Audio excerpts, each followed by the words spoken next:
सञ्जीवयत्यखिलशक्तिधरस्वधाम्ना अन्याश्च हस्तचरणश्रवणत्वगादीन् प्राणान्नमो भगवते पुरुषाय तुभ्यम् गुणातीतोऽक्षरं ब्रह्म भगवान् पुरुषोत्तमः जनो जानन् इदं सत्यं मुच्यते भवबन्धनात्।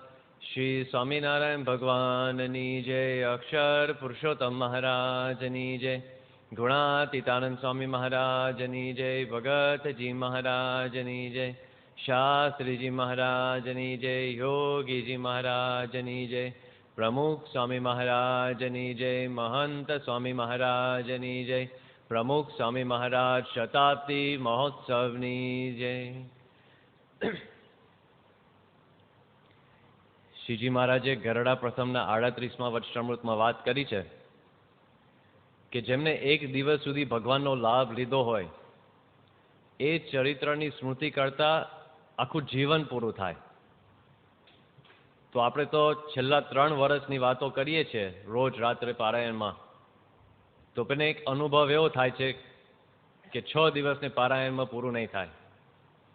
એટલે આજે તો પારાયણની પૂર્ણાહુતિ તો રાત્રે છે, પણ એ પૂર્ણાહુતિનો આરંભ અત્યારથી કરીએ. આજે પણ સવારની કથામાં પ્રમુખ ચરિત્રમના કેટલા પ્રસંગો પણ સાંભળવાના છે. અને વચનામૃત ગઈકાલનું જ છે, પણ એકવાર વાંચન કરીએ. સ્વામિનારાયણ હરે વચનામૃત કાર્યની પ્રકરણનું 5મું અવતાર ધર્યાના પ્રયોજનનું. સ્વામિનારાયણ હરે સંવત 1877ના આસોવદી 14ને દિવસ સ્વામી શ્રી સહજાનંદજી મહારાજ ગામ શ્રી કાળિયાની મધ્યે વસ્તખાચરના દરબારમાં ઉત્તરાદે દ્વાર ઓરડાની ઓસરીએ છપ્પર પલંગ ઉપર વિરાજમાન હતા અને સર્વશ્વેત વસ્ત્ર ધારણ કર્યા હતા અને પોતાના મુખારવિંદની આગળ મુનિ તથા દેશ દેશના હરિભક્તની સભા ભરાઈને બેઠી હતી. પછી શ્રીજી મહારાજ બોલ્યા છે, અમે એક પ્રશ્ન પૂછીએ છીએ. પછી મુનિ બોલ્યા છે, પૂછો મહારાજ. પછી શ્રીજી મહારાજે પૂછ્યું, જે ભગવાન જીવના કલ્યાણને અર્થે પૃથ્વી ઉપર અવતાર ધરે છે તે અવતાર ધર્યા વિના પોતાના ધામમાં રહ્યા થકા શું કલ્યાણ કરવાને સમર્થ નથી? અને કલ્યાણ તો ભગવાન જેમ ધારે તેમ કરે, ત્યારે અવતાર ધર્યાનું શું પ્રયોજન છે? અને જો અવતાર ધરે ત્યારે જ ભગવાનમાં કલ્યાણ કરવાની સામર્થ્ય હોય અને અવતાર ધર્યા વિના જીવના કલ્યાણ ન કરી શકતા હોય તો ભગવાનને વિશે પણ એટલું અસમર્થપણું આવે. માટે ભગવાન તો અવતાર ધરીને પણ કલ્યાણ કરે અને અવતાર ન ધરે તો પણ જીવના કલ્યાણ કરવા સમર્થ છે. માટે એવા જે ભગવાન તેને અવતાર ધર્યાનું શું પ્રયોજન છે? એ પ્રશ્ન છે. પછી મોટા મોટા સંત હતા, તેમને જેની જેવી બુદ્ધિ તેણે તેવો ઉત્તર કર્યો, પણ શ્રીજી મહારાજના પ્રશ્નનું કોઈથી સમાધાન ન થયું અને શ્રીજી મહારાજે આ શંકા કરી ત્યારે સર્વેના ઉત્તર ખોટા થઈ ગયા.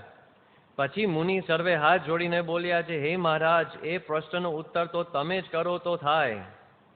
પછી શ્રીજી મહારાજ બોલ્યા છે, ભગવાનને અવતાર ધર્યાનું એ જ પ્રયોજન છે જે ભગવાનને વિશે અતિશય પ્રીતિવાળા જે ભક્ત હોય તેની ભક્તિને આધીન થઈને તે ભક્તને સુખ દેવાને અર્થે જેવી ભક્તની ઈચ્છા હોય તેવા રૂપનું ધારણ કરે છે.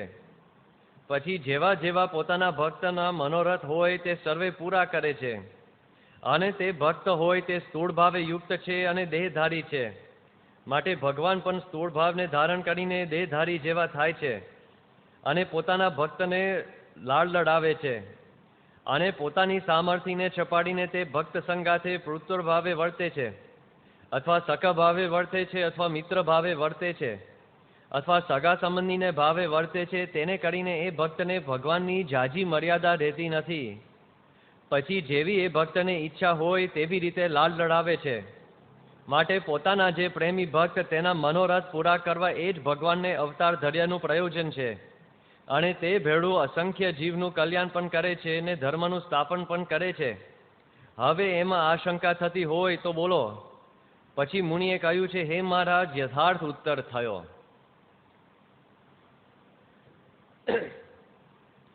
ગઈકાલે આપણે વાત કરેલી કે ભગવાન આ પૃથ્વી ઉપર આવે છે કલ્યાણ તો કરવા માટે આવે જ છે, ધર્મનું સ્થાપન કરવા માટે તો આવે જ છે, પણ એ બધું તો ધામમાં રહ્યા થકા થાય. તો વિશેષ અહીં આવવાનો હેતુ શું છે? આપણને સુખ આપવા માટે. આપણને એવું જ લાગે કે છેલ્લા 3 વર્ષ અને આમ જોઈએ તો સ્વામી આખી જિંદગી ભગવાનના ભક્તોને સુખ જ આપ્યું છે અને એના માટે જ આ પૃથ્વી ઉપર આવ્યા હોય. હવે એવા જ કેટલા પ્રસંગોની આપણે સ્મૃતિ કરીએ, ગઈકાલનું દોર આપણે આગળ ચલાવીએ. સ્વામીએ બધાને રાજી જ કર્યા છે. જેમ કે એકવાર 2013ની સાલમાં સ્વામી કેટલા બીમાર પડ્યા હતા. હવે તે વખતે અમેરિકાથી એક હરિભક્ત હ્યુસ્ટનથી આવ્યા હતા સ્વામીનો લાભ લેવા માટે. આખો પરિવાર આવ્યો હતો. સ્વામી 7 દિવસ સુધી બીમાર રહ્યા અને કોઈને દર્શન થયા નહીં. આ હરિભક્ત જે દિવસે આવ્યા ત્યારથી દર્શન બંધ હતા. 7 દિવસ પૂરા રહ્યા સારંગપુરમાં, પણ એકે વાર દર્શન થયા નહીં. છેલ્લો દિવસ હતો અને એમને જવાનું હતું. જો બપોરના 12 વાગ્યા સુધીમાં એમને નીકળવું પડે તો સાંજની ફ્લાઇટ પકડે. અને એમને થયું કે હવે આજે દર્શન થવા જોઈએ. સવારે કથા પછી જાહેરાત થઈ કે આજે સ્વામીના દર્શન નથી થવાના, એટલે બધા હરિભક્તોએ પોતપોતાના કાર્યક્રમમાં આગળ જઈ શકે. આ હરિભક્તે એમના પત્ની, એમને દીકરી બેને જણે વાત કરી કે હવે આપણે નીકળી જઈએ, વહેલા અમદાવાદ જઈશું. પણ એ બેના મનમાં કંઈક વિશ્વાસ જુદો હતો. કીધું કે ના, આજે સ્વામી આપણને દર્શન દે કે ના, જાહેરાત થઈ ગઈ છે. એટલે બંને કહ્યું કે ના, આપણે તો રાહ જોઈએ. બપોરના 12 વાગ્યા સુધી આપણે તો નક્કી જ કરેલું કે સારંગપુર રોકાવું છે. એટલે બંને જણે મહિલા મંડળ પછી પ્રદક્ષિણા ફરે, પ્રાર્થના કરે. એમાં 11:15 વાગે રાજભોગ આરતી થઈ. રાજભોગ આરતી પૂરી થઈ. 11:30 વાગે છેલ્લા ઠાકોરજીના દર્શન કરતા હતા અને બંનેને થયું કે હવે તો લગભગ દર્શન નહીં થાય, અડધો કલાક જ સમય બાકી છે.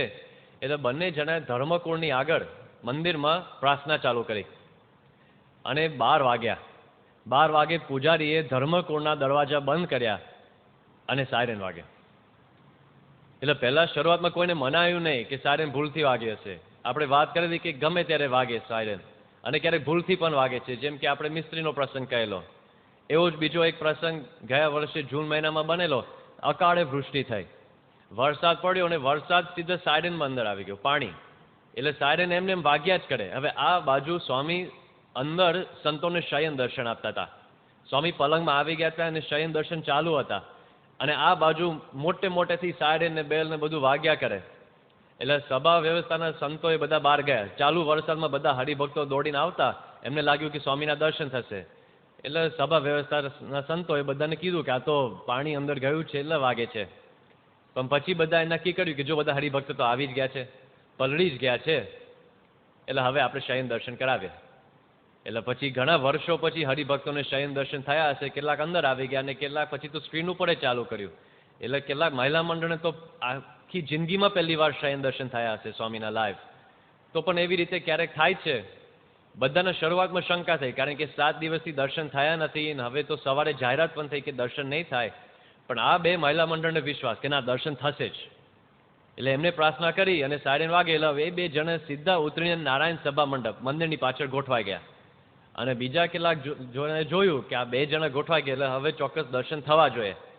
એમને કંઈ ખબર નહીં, પણ 2 જણા બેઠા છે એટલે બીજા બધા હવે બેસવા માંડ્યા. એટલે સભા વ્યવસ્થાના સ્વયંસેવકોને થયું કે હવે આપણે આ લોકોને કહી દઈએ કે ભૂલમાં સાયરન વાગી હશે, અને અંદરથી સમાચાર આવે કે ના, બાપા આવવાના જ છે. એટલે પછી તો બધા ગોઠવાઈ ગયા, સંતો આવી ગયા, હરિભક્તો બધા આવી ગયા જેટલા બાકી હતા. અને એમાં આ 2 મહિલા મંડળ, માં અને દીકરી, બંને મનોમન બાપાનો આભાર માનીને પછી બંને એક સંકલ્પ કરેલો. દીકરીએ એવો સંકલ્પ કરેલો કે બાપા આજે દર્શન આપે તો માસ્ક પહેરીને દર્શન આપે, અને એ માસ્ક પાછું કેવું હોવું જોઈએ? ભગવું માસ્ક. આવું તો કોઈ દિવસ કોઈ દવાખાનામાં આપણે જોયું નથી, ભગવું માસ્ક કોઈની પાસે હોય. અને માએ સંકલ્પ કરેલો કે આજે બાપા દર્શન આપે તો બાપાનું આખા મુખનું દર્શન થવા જોઈએ, એટલે કોઈ માસ્ક ના હોવું જોઈએ. બંને અંદર કંઈ વાત નહોતી કરી, પણ આવા 2 વિરોધ સંકલ્પો થયેલા. અને પછી જાહેરાત થઈ કે સ્વામી હમણાં આવે છે નારાયણ સભા મંડપમાં, અહીંથી સીધા જ મંદિરમાં જવાના છે, અહીં ઊભા રહેવાના નથી, કારણ કે સ્વામી બીમાર છે. સીધા મંદિર જઈને દર્શન કરીને પાછા આવી જશે. આપણે કોઈ ફોટા પાડવા નહીં, કારણ કે સ્વામી માસ્ક પહેરીને આવશે. આટલી વાત થઈ. સ્વામી આવ્યા અને જોયું કે ભગવું માસ્ક હતું. હવે તે વખતે એક ડૉક્ટરનો ભાવ હતો, એટલે એમને સ્વામી માટે સ્પેશિયલ ભગવું માસ્ક બનાવેલું. એટલે સ્વામીએ એ દિવસે એમની ભક્તિ સ્વીકારેલી. અને આ દીકરી તો એકદમ રાજી થઈ ગઈ કે બાપાએ મારો સંકલ્પ પૂરો કર્યો. માએ પૂછ્યું કે શું સંકલ્પ? એમને કહ્યું કે આ પ્રકારનો સંકલ્પ મેં કર્યો. એટલે મા પણ રાજી થઈ ગઈ કે ચલો મારો સંકલ્પ તો પૂરો ન થયો, પણ દીકરીનો સંકલ્પ તો પૂરો થયો. સ્વામી ઠાકોરજીના દર્શન કરીને પાછા આવતા હતા અને નારાયણ મંડપમાં સ્ટેજ છે તે નિર્માણ સ્વામીની રૂમની પાછળ, ત્યાં સ્વામી આવ્યા અને સ્વામી કીધું કે ઊભી રાખો. એટલે સંતો કીધું કે બાપા આપણે તો જવાનું જ છે અંદર. સ્વામીએ થોડો આમ ઈશારો કર્યો, એટલે ના પાડેલી હતી છતાં પણ સ્વામીની ખુરશી ત્યાં રાખી અને પછી બધા હરિભક્તોનો ફટાફટ દર્શન કરાવતા હતા અને પરિચય કરાવતા હતા જ્ઞાનેશ્વર સ્વામી. એમાં સ્વામીએ પોતાના હાથથી માસ્ક કાઢવા ગયા. એટલે સેવક સંતે બાપાનો હાથ પકડ્યો કે સ્વામી આપણે વાત થઈ અંદર કે આપણે અત્યારે બીમાર છે એટલે માસ્ક કાઢવાની જરૂર નથી અને બધા બરાબર વ્યવસ્થા નથી થઈ કે સફાઈ નથી થઈ, એટલે આપણે આ માસ્ક કાઢીશું, કદાચ વધારે ઇન્ફેક્શન થાય. સ્વામી કશું બોલ્યા નહીં, હાથ નીચે મૂકીને ફરી હાથ ઊંચો કર્યો. એટલે તે વખતે બીજા ડૉક્ટરે વાત કરી કે સ્વામી આપણે અંદર વાત કરેલી છે કે આપણે માસ્ક પહેરીને જ પછી દર્શન માટે જવાનું છે, એ શરત આપે કબૂલ કરી પછી આપણે આવ્યા. સ્વામી કશું બોલ્યા નહીં, હાથ નીચે મૂકીને ત્રીજી વાર હાથ ઊંચો કર્યો. એટલે જ્ઞાનેશ્વર સ્વામીએ વિનંતી કરી, હાથ નીચે મૂકીને ચોથી વાર સેવક સંતે હાથ પકડીને બાપાને થોડો આગ્રહથી કહ્યું કે બાપા હવે આપણે હાથ ઊંચો કરવાની જરૂર નથી, માસ્ક કાઢવાના નથી. સ્વામી પાંચમી વાર હાથ આમ મુખ પાસે મૂક્યું એટલે સેવક સંતોને થયું કે હવે આ તો કાઢવાની ઈચ્છા છે, એટલે જાતે સેવક સંતે માસ્ક કાઢી નાખ્યો. 5 વાર સ્વામીએ પ્રયત્ન કર્યો. શેના માટે? માનો સંકલ્પ પૂરો કરવાનો બાકી હતો ને. એટલે પછી માં એકદમ રાજી થઈ. બંનેના સંકલ્પ પૂરા કરીને પછી સ્વામી રૂમમાં ગયા. હવે કેટલા લોકોના મનમાં એવો મનુષ્ય ભાવ રહેતો હતો તે વખતે કે સ્વામીનું હવે કંઈ ધાર્યું ચાલતું નથી. સેવક સંતો કે એમ જ સ્વામીને કરવું પડે છે, અથવા ડૉક્ટર કે એમ જ સ્વામીને કરવું પડે છે. કેટલાક લોકોનો એવો પણ મનુષ્ય ભાવ પારાપારનો કે સદગુરુ સંતો અને સંયોજન સમિતિ એ બધા નિર્ણય લે એ પ્રમાણે સ્વામીને અંદર રહેવાનું કે બહાર જવાનું કે ક્યાં ફરવાનું. સ્વામીનો નિર્ણય આ પ્રસંગમાં કોને લીધો? અમેરિકા દેશમાંથી આવેલા 2 મહિલા હરિભક્તોએ નક્કી કર્યું કે સ્વામી ક્યારે આવે, કેવી રીતે આવે. એક જણે નક્કી કર્યું કે જતા આવી રીતે દર્શન થવા જોઈએ અને આવતા આવી રીતે દર્શન થવા જોઈએ. સ્વામી ભક્તાધીન છે. આપણા સંકલ્પોના આધારે સ્વામીનું આખું જીવન ચાલે છે. આપણને રાજી કરવા માટે બધું કરે છે. સ્વામીએ પછી બધાને જમાડ્યા છે. આ દર્શન પણ આપણે ઘણી વાર કર્યા છે. આમળાની વાત આપણે કરીએ, કેરી સ્વામીને ગમે, બધાને ગમે છે. ગયા વર્ષે 2 વર્ષ પહેલા 6 મે 2014, 5 મે 2014 એટલે બાપાના 1 વર્ષ પૂરું થયું સારંગપુરમાં. એને બીજે દિવસે સ્વામી જ્યારે સવારે રેમ્પ ઉપર બહાર આવ્યા હતા ત્યારે આયોજન એવું કરેલું કે સ્વામીના રેમ્પ પાસે, એમના ઉતારાના દરવાજા પાસે જે સંતોએ 1 વર્ષ સુધી બધી ડાયરી લખેલી એ બધા ડાયરી ત્યાં મૂકેલા અને સ્વામી બધા ઉપર પુષ્પવૃષ્ટિ કરે. અને સારંગપુરની લાઇબ્રેરીમાં સ્વામીની બધી જૂની ડાયરી પણ છે. એટલે સ્વામીની એક ડાયરી પણ કાઢી અને એ ડાયરી સ્વામીને બતાવી કે 6 મે 1957, એટલે આ જ તારીખ 1957. અને સ્વામીએ પછી બધું હાથમાં લઈને જોયું અને એ દિવસે સ્વામી 6 મે 1957 બોચાસનમાં હતા. સ્વામી ડાયરી લખતા તો મોટા ભાગે ખાલી ટૂંકમાં બધું નોંધ લખેલું હોય કે આટલું કામ શાસ્ત્રીજી મહારાજે સોંપ્યું, આટલું કામ થયું છે, આટલું કામ કરવાનું બાકી છે, બીજું કંઈ વિશેષ નહીં. જેમ એકવાર સ્વામીએ વાત કરી કે મેં શાસ્ત્રી મહારાજની ડાયરી અહીં લખી છે કે તે હૃદયમાં ઉતારી દીધી છે બધી વાત. એટલે આ ડાયરી સ્વામીને બતાવી. સ્વામીએ બધી ડાયરી પ્રસાદીની કરી. પછી બધા હરિભક્તો સંતોને દર્શનનો લાભ આપ્યો. સ્વામી અંદર ગયા અને સ્વામી એકદમ ફ્રેશ હતા. એટલે બધાને થયું કે આપણે સ્વામી પાસે કેટલી કસરત કરાવી આજે.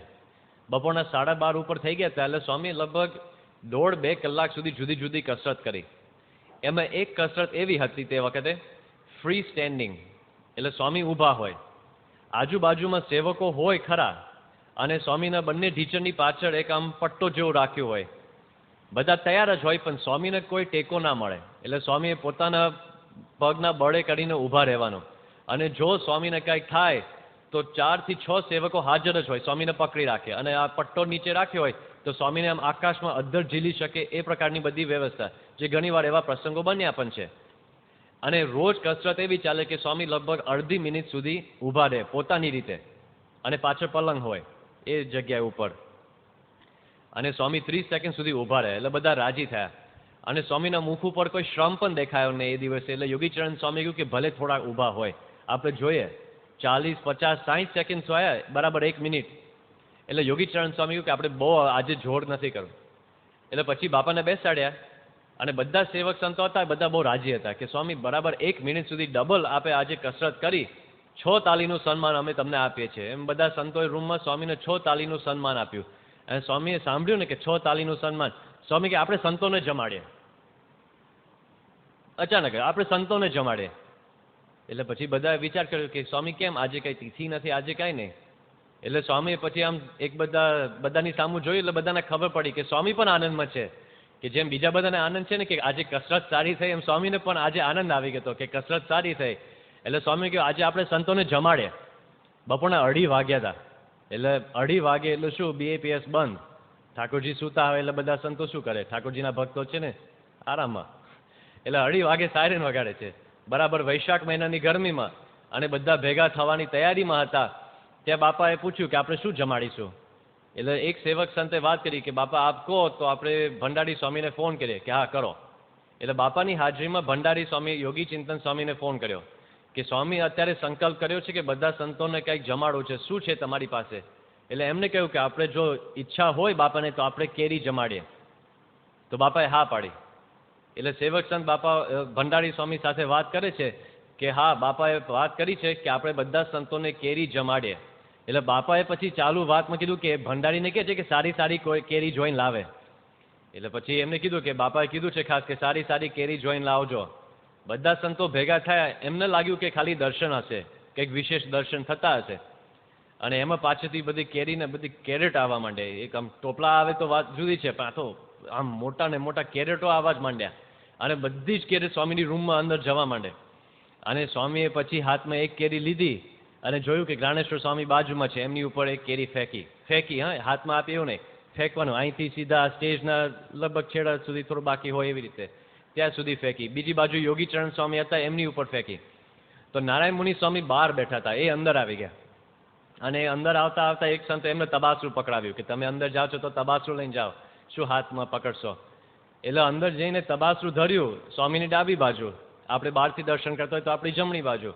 અને બાપા એમને જોયું, એ તો નજીક આવી ગયા હતા. એટલે 1, 2, 3, 4, 5, 6, 7 થી વધારે કેરીઓ એમને તબાસરામાં ફેંક્યા. પછી બધા સંતોએ વિનંતી કરી કે સ્વામી તમે બધાને આપો. પણ તો નિષ્કાંત સ્વામીએ કહ્યું છે એક જમીને બોલ્યો શંકર, આપ જમો તો બધું બરાબર છે, આપ જમશો તો બધા રાજી થશે. એટલે એટલી વાત કરી. વલ્લભ સ્વામી સેવક સંતોએ એક કેરી ગોળીને બાપાને આપી. એટલે બાપાએ થોડી કેરી ચૂસી અને પછી બહાર વિવેક સાગર સ્વામી બેઠા હતા, કહ્યું કે વિવેક સાગર સ્વામીને આપ્યા. એટલે પછી બીજી કેરી આપી બાપાને, ગોળેલી તૈયાર જ હતી કે જો આ કેરી તો ગઈ પ્રસાદીમાં. એટલે બાપા હજી કંઈક જમે. એટલે પછી બાપાએ બીજી કેરી ઉપર આમ હોઠ ઉપર જ અડાડી. એ બાપા બહુ કંઈ લે એવું નહીં.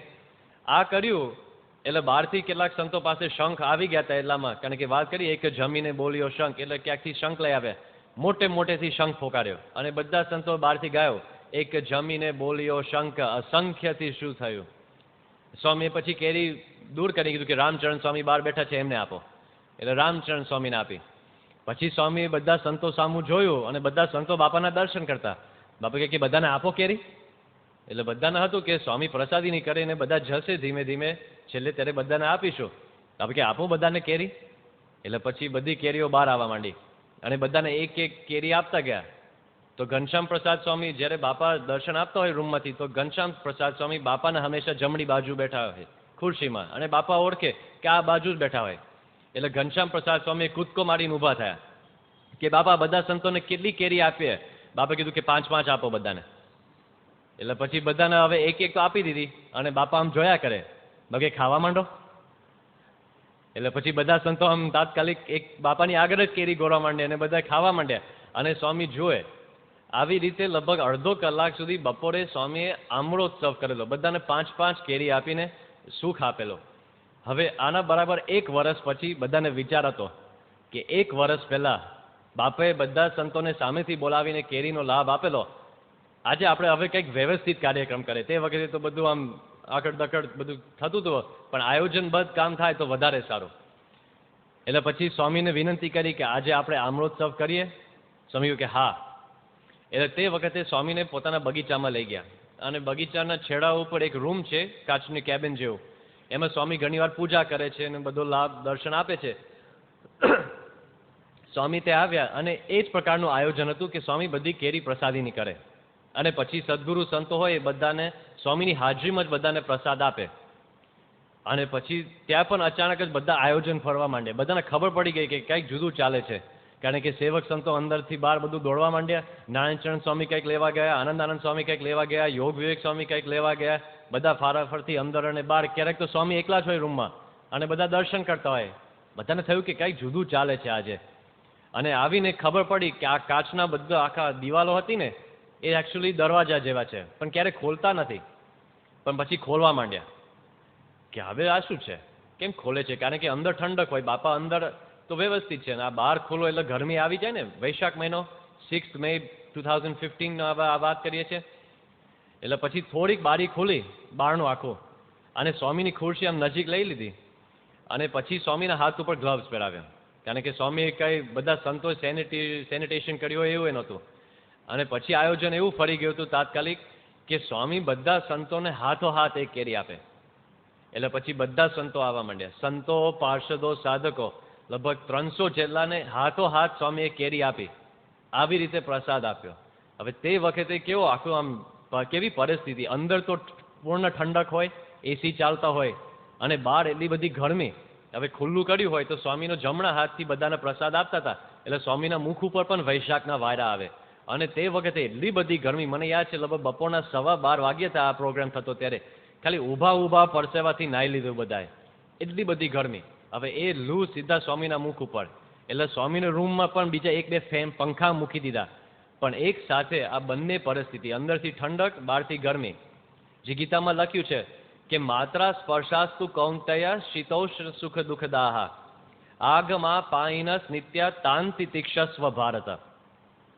કોઈ પણ કથાકાર હોય એ આ શ્લોક બોલે અને નિરૂપણ શું કરે કે ભગવાને અર્જુનને કહ્યું કે તમારા જીવનમાં કેટલાક અનુભવ એવા આવશે કે ઠંડા હશે, અને કેટલાક અનુભવ એવા આવશે કે ગરમ હશે. એટલે શું, ક્યારેક સુખ આવશે, ક્યારેક દુઃખ આવશે, પણ એ બધું તમારે સહન કરવાનું. પણ આ તો લિટરલ સિદ્ધ જે શ્લોક છે ને એનો અર્થ કેટલાક અનુભવ, અને એક જ અનુભવમાં ઠંડુ અને ગરમ બે એક સાથે. કારણ કે અંદર પૂર્ણ ઠંડક અને બહાર એટલી જ સખત ગરમી, અને સ્વામી વચ્ચે. અને સ્વામી એક મુખની રેખા પણ બદલી નહીં, જરાય અણગમો નહીં. એક તો જાણે આમ એસી અંદર મૂકીને બેઠા હોય ને એટલે આમ ટાળક હોય એમના મુખ ઉપર. બધાને સુખ આપ્યું. એટલે પછી એક હરિભક્તને સંકલ્પ થયો. એ હરિભક્તના સંકલ્પથી જ આ સંતોનો પ્રોગ્રામ હતો. એટલે સંતોએ વાત કરી કે આપણે હરિભક્તો માટે પણ કંઈક કરીએ. એટલે મુંબઈના કેટલા હરિભક્તો ભેગા થયા અને એમને નક્કી કર્યું કે યોગીજી મહારાજના જયંતિના દિવસે આપણે હરિભક્તો માટે કેરીનો ઉત્સવ રાખીએ. એટલે યોગી જયંતિ 2015માં આપણે જ્યારે જોયું હશે તો સ્વામી બહાર આવ્યા અને હજારો જુદી જુદી કેરીઓ આખા પ્રમુખ મંદિરમાં, આખા રેમ્પ ઉપર આખો એક મોટો કુંડ બનાવેલું હતું, અને બધું હતું એમાં હજારોની સંખ્યામાં સેંકડો મણ કેરી. આટલું બધું આમ કેરી જુદી જુદી જાતની જુદા બધું લખેલું હતું. અને સ્વામીએ કેટલી બધી કેરીઓ પ્રસાદીની કરી, અને બધા હરિભક્તોને તે દિવસે કેરીનો પ્રસાદ સ્વામીનો મળેલો. પણ પછી સંતોને થયું કે હજી એકવાર બધા સંતો સંત શિબિરમાંથી આવે ને, સંત શિબિર માટે આવે ને ત્યારે બધાને આવો એક લાભ આપવો છે. કારણ કે આ બધા કાર્યક્રમ અચાનક થતા હોય તો સારંગપુરના સંતોને લાભ મળે, જે હાજર હોય એને લાભ મળે, અને બીજાને થાય કે અમે રહી ગયા. એટલે કોઈ રહી ના જાય એના માટે હવે શું આયોજન કરવું. હવે બીજી વાર સ્વામીને બગીચામાં લઈ ગયા, પણ હવે નક્કી થયું કે આપણે આ બારણું ખોલીએ, એમાં તો હજી જોખમ જેવું છે, ગરમ ઠંડુ.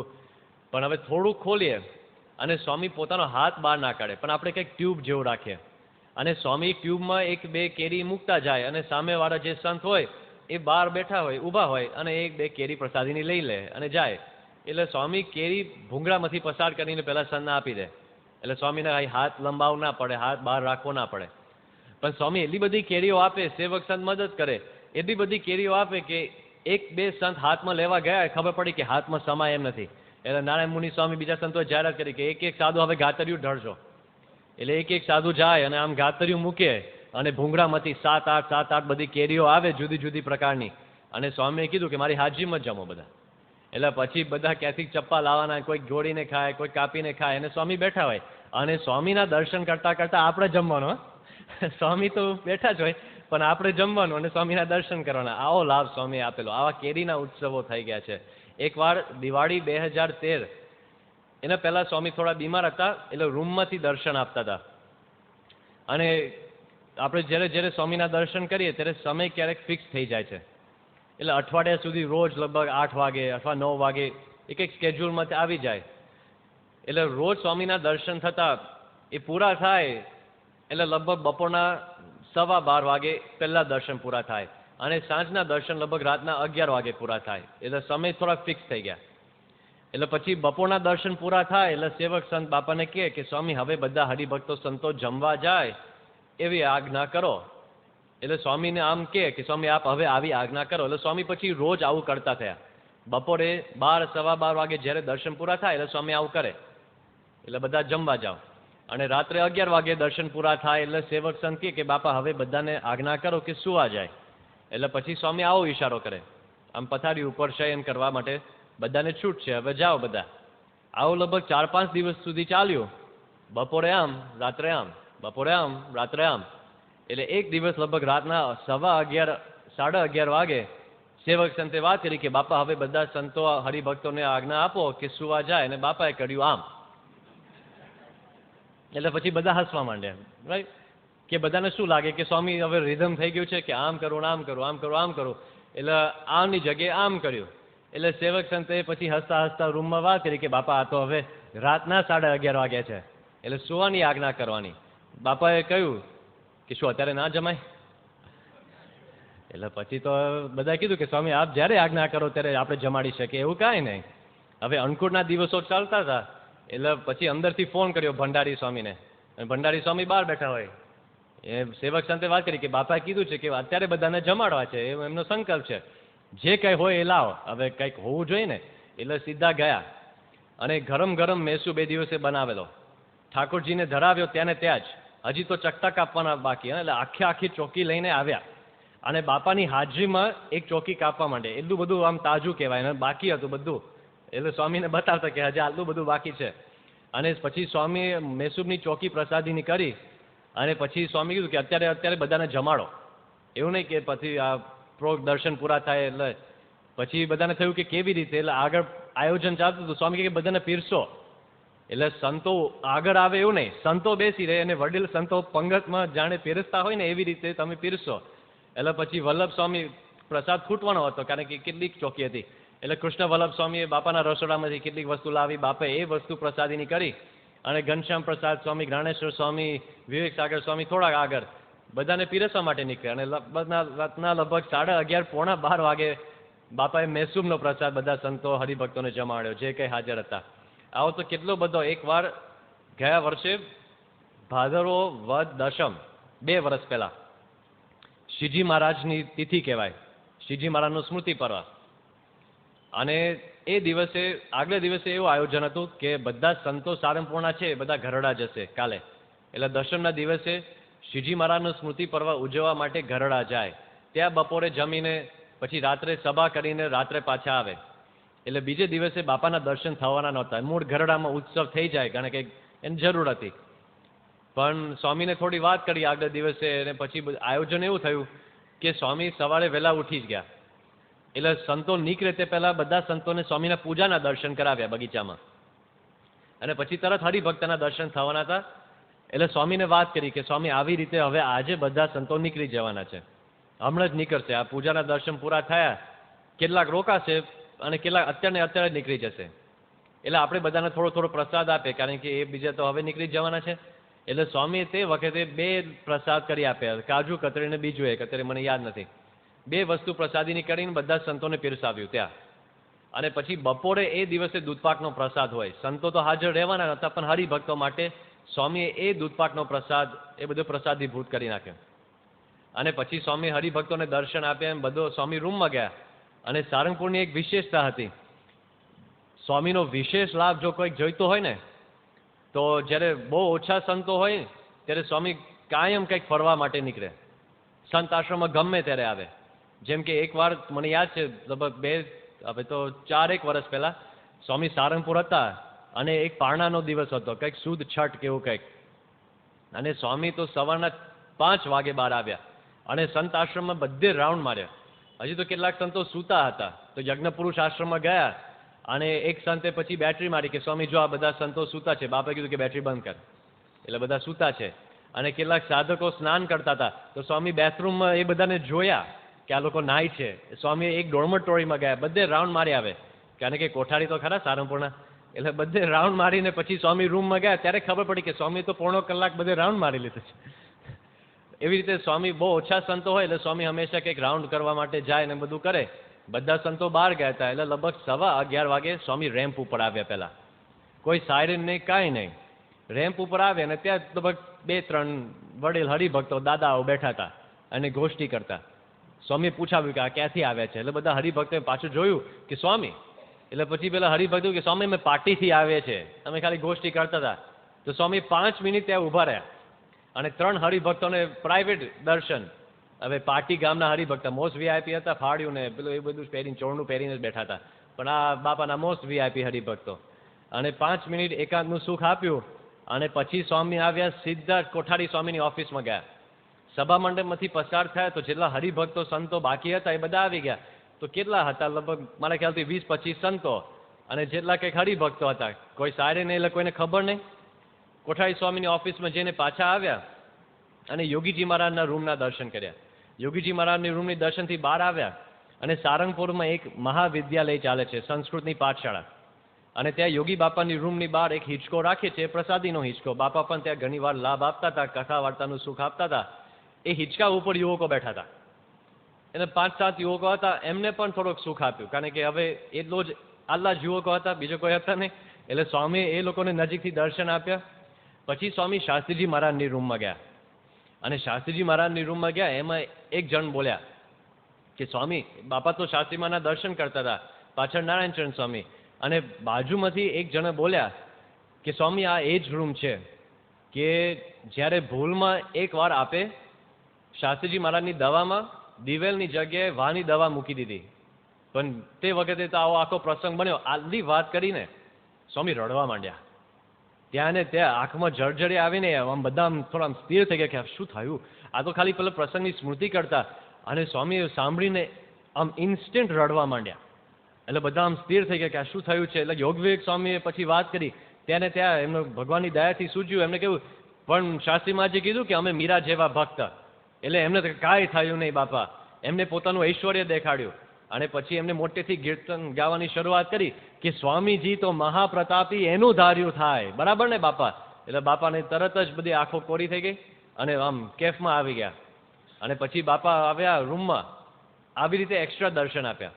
અને બધાને થયું કે જો સ્વામી આટલા બધા કેફમાં છે, 20-25 સંતો બાકી હતા, બધાને થયું કે બીજા બધા સંતો નથી ને, તો આપણે કંઈક વિશેષ લાભ લઈએ. જે મહારાજના જીવન ચરિત્રમાં એવા બધા પ્રસંગો આવે છે કે બ્રહ્માનંદ સ્વામી એકવાર મહારાજને વાત કરી કે જો અમે આખી રાત તમારી કથા સાંભળી તો તમે અમને એવો લાભ આપો કે બીજા બધાને ઈર્ષા થાય. એટલે મહારાજે પછી બધાને ભેટ્યા અને 2012ની સાલમાં સ્વામી અમદાવાદમાં હતા. સ્વામીએ બધા સંતોને આજ્ઞા કરી કે આજે કંથારિયામાં મૂર્તિ પ્રતિષ્ઠા મહોત્સવ છે, બધાએ જવાનું છે, બધાએ જવાનું છે. એમ સ્વામીએ એક સંતને કહીને તારે જવાનું છે, તારે જવાનું છે. એમ કેટલાક સંતો હતા, અક્ષરજીવન સ્વામી ખાસ, એમને એવું કે આપણે જવું નહીં, બાપાને લાભ આપતો હોય. બાપાએ કીધું કે સાક્ષર તારે જવાનું છે. એટલે પછી બધા ગયા અને બાપા અમદાવાદમાં હતા. 4-5 જ સંતો બાકી સદગુરુ સંતો પણ બધા કંથારિયા ગયા. એટલે જેટલા સંતો બાકી હતા એમને બાપાને વાત કરી કે સ્વામી આપણે શું કરીએ, આપણે જ બાકી છે. તો સાક્ષર અક્ષરજીવન સ્વામીને બાપા સાક્ષર કે. સંતો કીધું કે બાપા સાક્ષરને ઈર્ષા થાય એવું આપણે કંઈક કરવું જોઈએ. બાકી હા કરવું તો જોઈએ. એ પછી બાપાએ તે વખતે જે 5-10 સંતો બાકી હતા એમની સાથે રાસ રમ્યા હતા. પછી દાંડા મોકલ્યા અક્ષરજીવન સ્વામીને કંથારિયા કે જો આ પ્રસાદીના દાંડિયા. આવી રીતે સ્વામી એમનો લાભ લીધો. પણ બધા સંતોને થયું કે જો 250 જેટલા સંતો ગરડા ગયા છે, અમે 20-25 જણા બાકી છે, એ લોકોને કંઈક ઈર્ષા થાય એના માટે કંઈક કરીએ. એટલે બાપાના બગીચામાં આખું રસોડું ઊભું કર્યું. ગેસના બોટલ લઈ ગયા હતા, ચૂલા બનાવી મૂકી દીધા અને સ્વામીને આમંત્રણ આપ્યું કે સાંજે 5:30-6 વાગે આપની અનુકૂળતા પ્રમાણે પધારો. સ્વામી બહાર આવ્યા અને જોયું સંતો જલેબી બનાવતા અને અંગૂર રબડી બનાવતા. અને સ્વામીને વાત કરી કે જો સ્વામી આવી રીતે સંતો અહીં રસોડામાં શીખે છે કે કેવી રીતે જલેબી બનાવી, કેવી રીતે અંગૂર રબડી બનાવી, આ બધું કેવી રીતે કરવું, તો આપને આવડે છે? આવી ખાલી વાત થઈ. સ્વામીના હાથમાં લોટો ધર્યો, સ્વામીએ જલેબી પાડી. પછી સ્વામીને અંગૂર રબડી પાસે લાગી ગયા અને સ્વામીએ પછી અંગૂર રબડી હલાવી. અને પછી ત્યાં ગરડા ફોન કર્યો કે સ્વામીએ તો અમને આવો લાભ આપ્યો, લે તમે તો ત્યાં સભા કરો છો. એટલે બધાને જે લાય બળી કે લે આ લોકો લાભ લઈ ગયા. સભાને અડધી સભા મૂકીને ગુરુજી સંતોને વાત કરી કે જો સારંગપુરમાં જેટલા સંતો બાકી છે એમને આવો લાભ લીધો. એટલે અક્ષરચરણ સ્વામી કીધું કે સભાને તો જે થવાય થાય, અમે બધું સાચી લઈશું, બધા ઉપડો પાછા સારંગપુર. એટલે પછી 2 બસ ભરીને બધા સંતો સારંગપુર આવ્યા અને બાપાને વાત કરી કે જો બાપા બાકીના સંતો તો હવે 1.5-2 કલાક મોડા આવ્યા, શું કરીશું, આપણે ફરી દર્શન આપવા માટે જવું છે? બાપા કે હા. એટલે ફરી આપવા આવ્યા. એક જ દિવસમાં 6 વાર દર્શન આપ્યું અને 5 જુદી જુદી પ્રસાદીની વસ્તુ બધા સંતો હરિભક્તોને પીરસ્યું. આ એક જ દિવસનો લાભ. આ કેટલું બધું વૈવિધ્ય, કેટલું બધું સુખ. સ્વામી એકવાર રૂમમાં બેઠા હતા અને પાંચમની તિથિ હતી અને શાસ્ત્રીજી મહારાજનું સાર્ધશતાબ્દી વર્ષ નિમિત્તે બધા હરિભક્તો સંતો સુદ પાંચમના દિવસે ઉપવાસ કરતા હતા. સ્વામી રૂમમાં બેઠા હતા અને સ્વામીએ પછી ધીમે ધીમે કંઈક વાત કરી, કોઈ સંદર્ભ નહીં, કશું જ નહીં. એટલે પછી સેવક સંતે 2-3 વાર પૂછ્યું કે સ્વામી શું કહો છો, સ્વામી શું કહો છો? પછી સ્વામી આમ ખોકારો કરીને કે આપણે સંતોને જમાડ્યા છે. કેમ, કયા હેતુથી, કે કારણ નહીં, અકારણ કૃપા. એટલે પછી સ્વામીને વાત કરી કે સ્વામી આજે બધા સંતોને ઉપવાસ છે, સાર્ધ શતાબ્દીનું વર્ષ ચાલે છે, એટલે બધાએ આજે સુદ પાંચમનો નિર્જળા ઉપવાસ કર્યો છે, એટલે આપ જો કહેતા હોય તો આપણે કાલે રાખીએ, કાલે સંતોને જમાડીએ. એટલે સ્વામીએ કંઈ રિસ્પોન્સ આપ્યો નહીં. એટલે બધાને ખબર પડી ગઈ કે સ્વામીને કાલની વાતમાં કંઈ રુચિ નહીં. અને પછી સંતો કીધું કે જો આજે આપની ઈચ્છા હોય તો આજે જમાડે. બાપુ કહ્યું કે હા આજે જમાડે. એટલે પછી ત્યાં ને ત્યાં બપોરના લગભગ 2 વાગ્યા હતા, ભંડારી સ્વામીને ફોન કર્યો કે સ્વામી આજે સંકલ્પ કર્યો છે કે સંતોને કંઈક જમાડવું છે, એટલે તમારી પાસે કંઈક છે? એટલે એમને કીધું કે મારી પાસે આમ જો તો કંઈ છે નહીં. એટલે સ્વામીને પૂછો કે એમને શું જમાડવું છે, એ પ્રમાણે હું બનાવી દઉં અત્યારે. એટલે પછી સ્વામીને પૂછ્યું કે સ્વામી શું જમાડીએ? સ્વામી કીધું લાડુ હોય તો સારું, સામેથી. એટલે પછી ભંડારીએ પૂછાવ્યું કે સ્વામી કેવા લાડુ જોઈએ છે? સ્વામી કે બુંદી ના હોય તો સારું. સ્વામીએ જાતે સંકલ્પ કર્યો. એટલે પછી ત્યાં ને ત્યાં તાજી બુંદી પાડી અને બુંદીના કેટલાક લાડુ, હવે તો બધું ગરમ હોય એટલે લાડુ એ ના વળે ઘણી, પણ આપણે ગમે તેમ ક્રશ કરીને લાડુ એ કહેવાય, અને છૂટી હોય તો છૂટી, પણ બુંદી તો બુંદી. અને પછી બધું લાવ્યા સ્વામી પાસે અને લગભગ 2:30-3 વાગે સ્વામીએ બધા સંતોને કેવળ બુંદી પીરસાવી, આખે થાળી ભરીને બુંદી અને બુંદીના લાડવા. અને સ્વામીએ જોયું કે થાળી આમ છે, છૂટી બુંદી છે અને કેટલાક 1-2-3 લાડવા છે એક થાળી ઉપર. સ્વામી કહે કે એક સાધુને 5-5, 25-25 લાડવા જમાડજો આજે. 5-5, 25-25. ક્યાં ગણતરી 5 અને ક્યાં 25? મારે જો મરી જાય 25 શું છે 25? એ દિવસે મને યાદ છે પાંચમની તિથિ, એ દિવસે સંતોએ બુંદી સિવાય કશું ખાધું જ નહીં. એક જ વસ્તુની છૂટ, બાપા જેટલી બુંદી આપે એટલે ખાવાનો, પછી કંઈ તીખું નહીં, કાંઈ નહીં, કંઈ આમ ધક્કો મારવા માટે કંઈ દૂધ કશું નહીં, ઓનલી બુંદી. પણ પછી બધાને આનંદ. એકવાર સ્વામી રૂમમાં બેઠા હતા અને સ્વામીને 4 વાગે ઠાકોરજીનો થાળ લઈને આવ્યા, સૂકા મેવાનો થાળ, અને એમાં જુદી જુદી ઘણી બધી વસ્તુઓ હોય. સ્વામી પાસે આખો થાળ લાવ્યા અને સ્વામીને વિનંતી કરી કે સ્વામી આપ હવે કંઈક ઠાકોરજીના થાળમાંથી અંગીકાર કરો. અને સ્વામી બારીમાંથી બહાર જોતા હતા, આપણે બારીની વાત કરી ને ગઈકાલે, એટલે સ્વામી બારીમાંથી બહાર જોતા હતા. એમને જોયું દૂર, એટલે કેટલું દૂર, સ્વામી અહીં બેઠા હોય તો ત્યાં બધી ઇન્ડિગો ગાડી છે ને, એટલા દૂર 2 સંતો બગીચામાં સેવા કરતા હતા, એ ગાતર્યું કાઢીને કંઈક સેવા કરતા હતા. એ સ્વામી એમની સામું જોતા, અને સ્વામી કહ્યું કે મારે એકલાને ખાવાનું, આ લોકોને નહીં. એટલે પછી સેવક સંતે કહ્યું કે બાપા આપ ગમે તે અંગીકાર કરશો આ લોકોને અમે આપી દઈશું, એટલે આપ જે સ્વીકારશો એ જ પ્રસાદીની વસ્તુ આ લોકોને મળશે. એટલે પછી સ્વામીએ જોયું કે 2-3 જ જણા હતા. સ્વામી કે આટલા નહીં, બધાને નહીં. એટલે પછી સેવક સંતો કહ્યું કે બાપા આપ જે સ્વીકારશો સાંજ સુધીમાં બધાને આપી દઈશું. આ તો થોડીક જ વસ્તુ હોય, આ 2 જણાને પહોંચી વળે, પણ બધાને આપવું એટલે હવે મોટું આયોજન, પણ સાંજ સુધીમાં બધાને આપીશું. એટલે સ્વામી આખી થાળી સામું જોયું. સ્વામી જૂના માણસ, હવે સ્વામીને તો આમ જો તો કશું જમતા નથી, અને ચોખ્ઠા ના હોય તો માફક શું પડે. હવે આવું બધું હોય. સ્વામીએ જોયું કે 2 નાના સંતો ત્યાં સેવા કરે છે. સ્વામી આઈસ્ક્રીમ લીધો અને આઈસ્ક્રીમની ચમચી ઉપર આમ દ્રષ્ટિ કરી, એટલે બધા સંતો રાજી થયા કે સ્વામીને કેવી આમ શક્તિ, કેવા આમ ભક્ત વત્સલતા, કે સામેવાળાને જે ભાવશે ને એ હું લઉં, જેથી કરીને એ લોકોને વધારે મળે. સ્વામીએ તો ખાલી મુખ ઉપર આમ અડાડ્યો, સ્પર્શ જ કર્યો, અને એ રાત્રે બધાને આઈસ્ક્રીમનો પ્રસાદ આપ્યો. આવો સ્વામીનો લાભ. 2 વર્ષ પહેલા, આજે 2015, ગયા વર્ષે એપ્રિલ મહિનામાં અમારા બધાને શાસ્ત્રીની પરીક્ષા આપવાની હતી. અને પરીક્ષા આપતા પહેલાં શું થાય કે 8 દિવસ કે 10 દિવસનો ગાળો હોય, રોજ પરીક્ષા હોય, રવિવારના દિવસે રજા. હવે સ્વામી આવી રીતે પરીક્ષાના ટાઈમ ફિક્સ હોય, યુનિવર્સિટીની પરીક્ષા. હવે એ સમયમાં સ્વામીના દર્શન થવાના હોય તો દર્શનમાં જવાય નહીં, કારણ કે પેલો સ્ક્વોડ ઓફિસર બેઠા હોય, યુનિવર્સિટીથી પેલો નિરીક્ષક બેઠા હોય, આપણે જવા ના દે. એટલે આગલે દિવસે, પરીક્ષાના આગલે દિવસે સ્વામીની આગળ બધા સંતોને ઊભા કરે કે સ્વામી આટલા સંતો છે, પરીક્ષાર્થી સંતો છે, અને સ્વામીને ખબર જ હોય, અંદરથી વાત કરે કે હવે આટલા દિવસ સુધી દર્શન નહીં થાય, એટલે આપ બધાને આશીર્વાદ આપો કે સારામાં સારું પરિણામ આવે ને દ્રષ્ટિ કરજો. એટલે સ્વામી તે વખતે રોજ લગભગ અડધો કલાક સુધી દર્શન આપતા હતા. અને એપ્રિલ મહિનો, સ્વામી કાચની કેબિન પ્રમુખ મંદિરમની અંદર જ હતા. અડધો કલાકનો સમય પૂરો થયો એટલે છેલ્લે આ જાહેરાત કરવાની હતી. એટલે આત્મતૃપ્ત સ્વામી ઊભા થયા અને એમને વારાફરતી બધી વાત કરી કે જો આ શાસ્ત્રી બેના બધા સંતો છે, એમને આજે આ પરીક્ષા કાલથી ચાલુ થાય છે, એમની ઉપર દ્રષ્ટિ કરો. આ શાસ્ત્રી એકના બધા સંતો છે, આ શાસ્ત્રી એકના કેટલાક યુવકો છે, યુવકો પણ છે આપણે મહાવિદ્યાલયમાં, અને આ બધાની ઉપર દ્રષ્ટિ કરો, કાલથી પરીક્ષા ચાલુ થાય છે. અને આ બીજા કેટલાક સંતો છે, ધર્મસેતુ સ્વામી, એ બધાનો ઉલ્લેખ કરેલો, જે અહીં અત્યારે નખત્રાણામાં પારાયણ કરે છે, એ સ્વામીનો ઉલ્લેખ કરેલો કે એ આવતા વર્ષથી પરીક્ષા આપશે, એમની ઉપર પણ દ્રષ્ટિ કરો. આ બધા સંતો કાલથી પરીક્ષામાં જોડાશે. એ સ્વામી બધું જોતા હતા.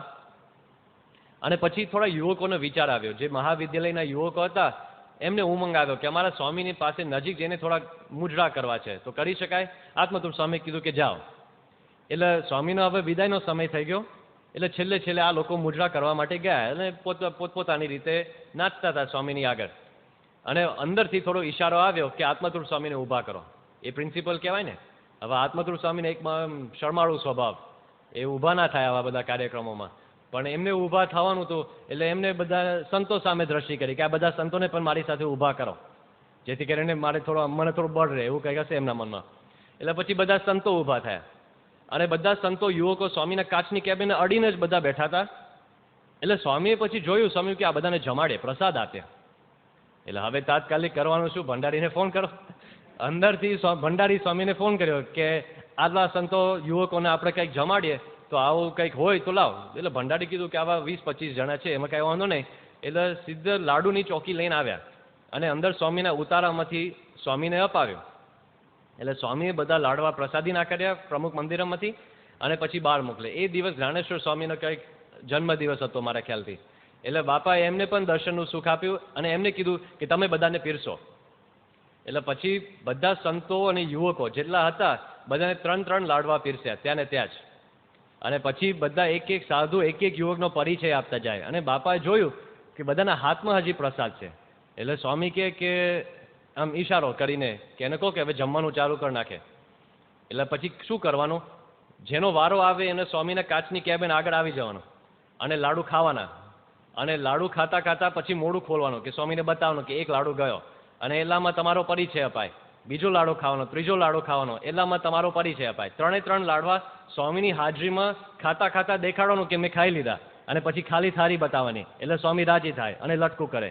એમ 1, 2, 10, 15, 20, 25 જણને સ્વામી આવી રીતે નજીકના દર્શનનું સુખ આપ્યું. અને વિવેક સાગર સ્વામી ઉમંગમાં આવી ગયા.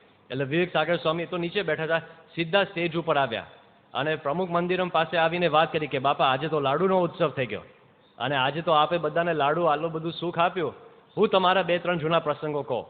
એમ કહીને 2-3 બાપાના જૂના પ્રસંગો કહ્યા કે યોગી બાપાએ 5 મોટા લાડવા જમાડ્યા અને તમે જમી ગયા. એ કેટલો મોટો આમ સિદ્ધિ કહેવાય, કારણ કે એટલા મોટા લાડવા હતા. આ તો કાંઈ નથી, લાડુડી જેવા છે, તો છતાં જમી લે, ગર્વ લે છે કે અમે આટલું જમી ગયા. આવી વિવેક સાગર સ્વામીની રમૂજી શૈલી.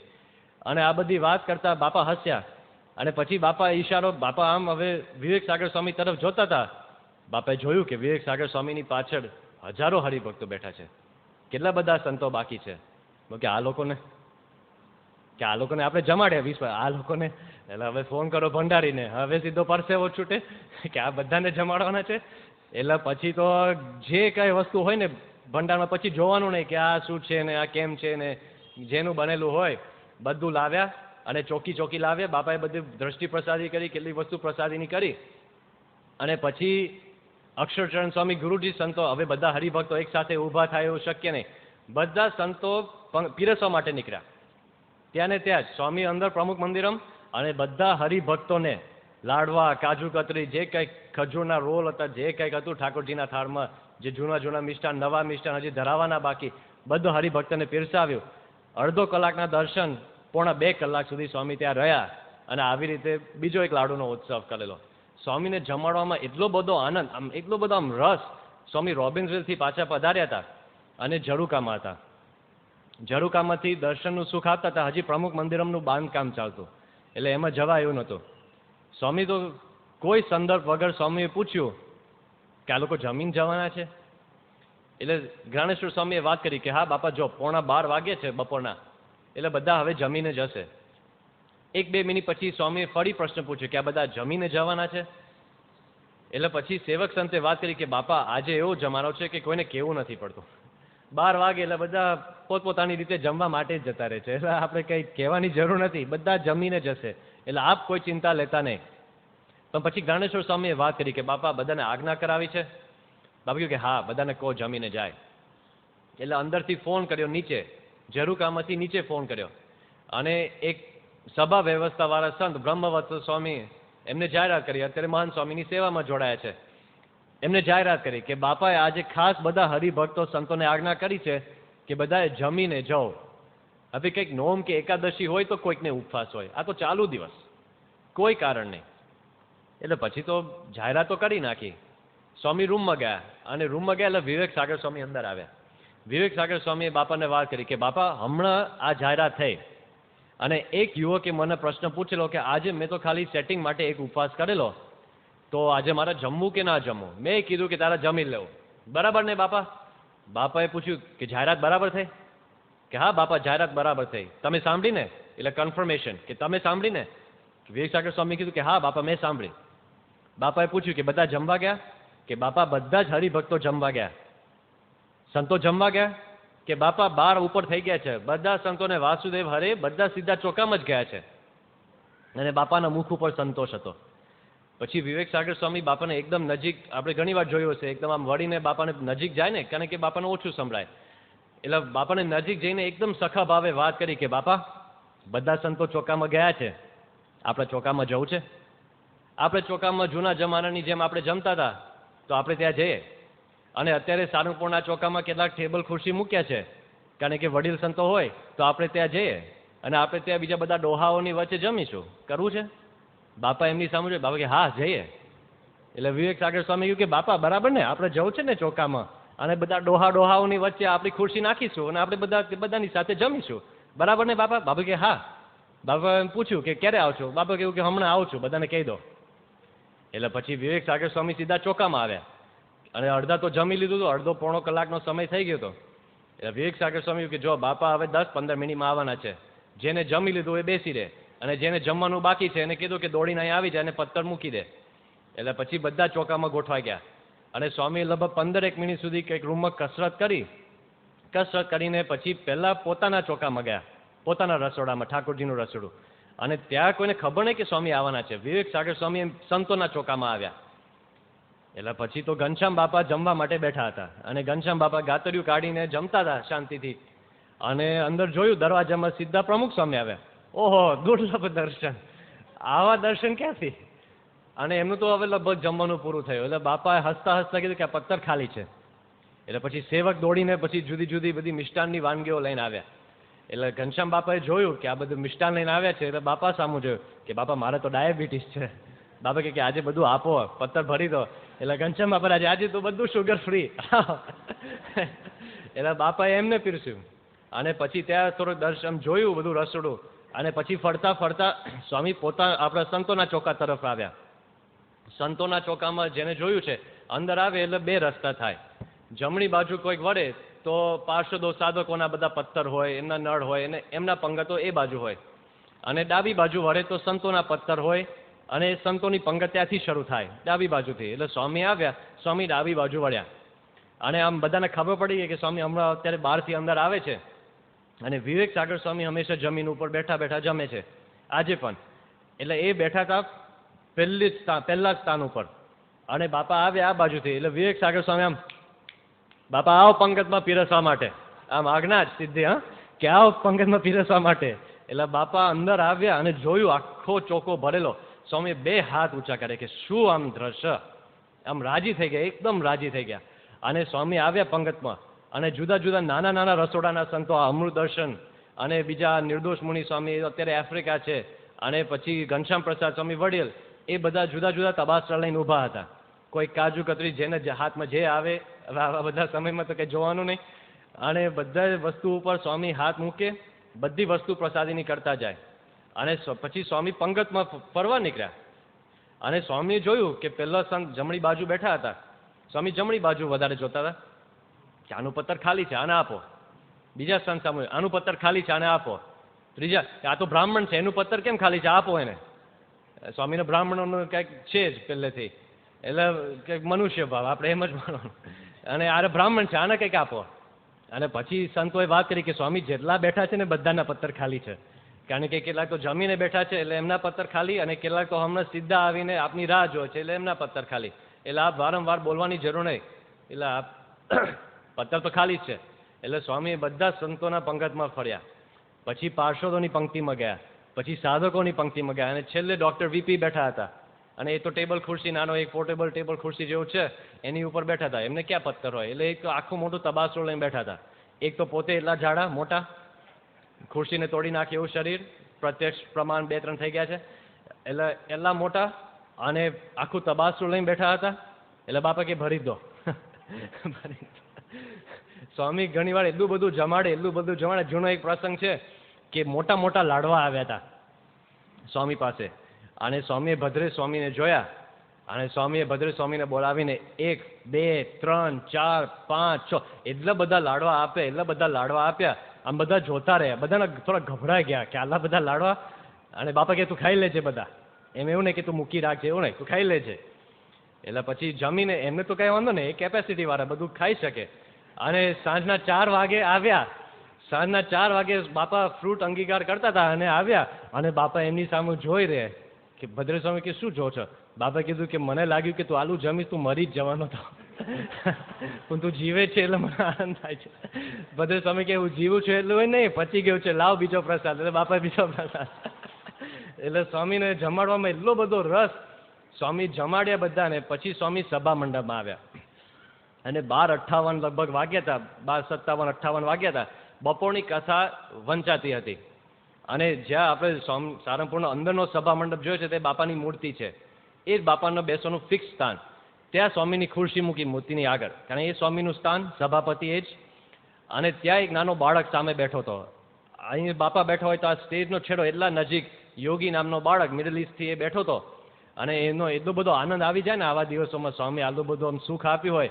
એટલે એમને કહ્યું કે સ્વામી અક્ષરધામમાં લઈ જશો ને. બાપા કહ્યું અક્ષરધામમાં જ બેઠા છે. તો આપણે આવા બધા પ્રસંગોની સ્મૃતિ કરીએ, આપણને ખબર પડે નિષ્કાંત સ્વામી તો મોટા શાસ્ત્રવેતા હતા. એમને તો કેટલા બધા શાસ્ત્રના આખ્યાનો લખ્યા છે એમના ગ્રંથોમાં. અને આટલું બધું જાણ્યા પછી એમને શું લખ્યું કે આગળ ભગત અનેક થયા, સયા તેને શરીરે બહુ દુઃખ રે, તોય પ્રગટ પ્રભુ પામ્યા નહીં, અને પામ્યા તોય ન પામ્યા આવું સુખ રે. કેવું સુખ! રમાડ્યા જમાડ્યા રૂડી રીત શું, આપ્યા એવી પ્રસાદી અનુપરે. એટલું બધું સુખ આપ્યું છે. નિષ્કાંત સ્વામીએ એવું કહ્યું છે એક એમના ગ્રંથમાં કે ભગવાન સ્વામિનારાયણ સર્વોપરી કેમ? કારણ કે કોઈ પૂર્વના અવતારો એમના ભક્તોને આટલું બધું પીરસ્યું નથી, એટલે ભગવાન સ્વામિનારાયણ સર્વોપરી. એવો અનુભવ આપણને બાપાનો થાય છે. છેલ્લા 3 વર્ષમાં સંતોએ ગણતરી કરી, 376થી વધુ વાર સ્વામીએ બધા હરિભક્તો સંતોને પ્રસાદ આપ્યો છે. 1200 દિવસમાં 376થી વધુ કેમ કહેવું પડે?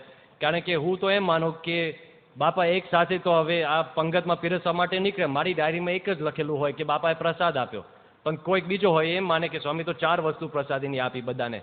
એટલે 376 તો મિનિમમ, એનાથી વધારે. સ્વામી તો કેક વાર તો બેઠા હતા અને ખારી સિંગ લાવ્યા સ્વામી પાસે. એટલે સ્વામીને ઉત્સાહ આવી ગયો કે આપણે બધા સંતોને ખારી સિંગ આપવી છે. તો હાથમાં તબાસરામાં હાથ નાખીને સ્વામી ખારી સિંગ રૂમમાં ફેંકવા જ માંડ્યા. અને બારી ઉપર પડે, પછાડીને પાછો આવે, પથારીમાં જાય, બધે જાય. એટલે બધા સેવક સંતો મૂંઝાય કે અમારા વિનીને કેવી રીતે કાઢો. સ્વામી પથારીમાં હોય ને સ્વામી પથારીમાં જ ખારી સિંગ ફેંકતા હોય. એટલે સ્વામી બીજે દિવસે નીકળે અને ચાદરો આપણે બધી કાઢીએ ત્યારે ખારી સિંગ નીકળવા માંડે. એટલે પછી નક્કી કર્યું કે આવો કોઈ ખારી સિંગનું આયોજન હોય તો સ્વામીને ફેંકવા ના દેવા. પણ પછી સ્વામીનો એટલું બધું ઉમંગ આવી જાય એટલે એવું આયોજન કર્યું કે ખારી સિંગની કોથરીઓ લાવ્યા. તો કોથરી લઈને આખી કોથરી ફેંકે સ્વામી કે બધા સંતોને આમ આટલું બધું જમાડો. અને એકવાર સ્વામી તો ગયા વર્ષે ડિસેમ્બર મહિનામાં લગભગ 23 ડિસેમ્બર સ્વામી પાછળ બગીચામાં આવ્યા અને દર્શન આપીને આ બીજા દર્શન. સ્વામી એટલા બધા ઉમંગમાં હતા, એટલા બધા હસતા હતા, સંતોને એવો અનુભવ થયો કે 2015ની સાલમાં જેટલું હસ્યા એનો આખો સરવાળો કરીએ ને તો એવો 1 કલાકમાં સ્વામી હસ્યા. એક સંતોનો પરિચય, પછી વિભાગવાર પરિચય, પછી જે અભ્યાસ કરે છે ત્રીજી વાર પરિચય, 4 વાર સમીપ દર્શન કરે, અને જેટલી વાર આવે સ્વામી એમની ઉપર ચોકલેટ ફેંક્યા કરે. ઘરની બધી ચોકલેટો હતી, તબાસા ને તબાસા ભંડારી તો લાવ્યા જ કરે, અને સ્વામી તો ફેંક્યા જ કરે. સ્વામીને આખો રૂમ ને આખું ફ્લોર હતું ને એ 2-3 વાર બધું સાફ કરવું પડ્યું, કારણ કે ખુરશી ક્યાં ફેરવવી, સ્વામી ફેંક્યા જ કરે, બધી જમીન ઉપર પડતી જ જાય. 3, 4, 5 કેટલા બધા તબાસરા સ્વામી ફેંકીને બધા હરિભક્તો સંતોને પ્રસાદનું સુખ આપ્યું છે. આવા અઢળક પ્રસંગો છે. બીજી વાતો આપણે ક્રમશઃ સાંજે કરીશું. સ્વામિનારાયણ ભગવાનની જય.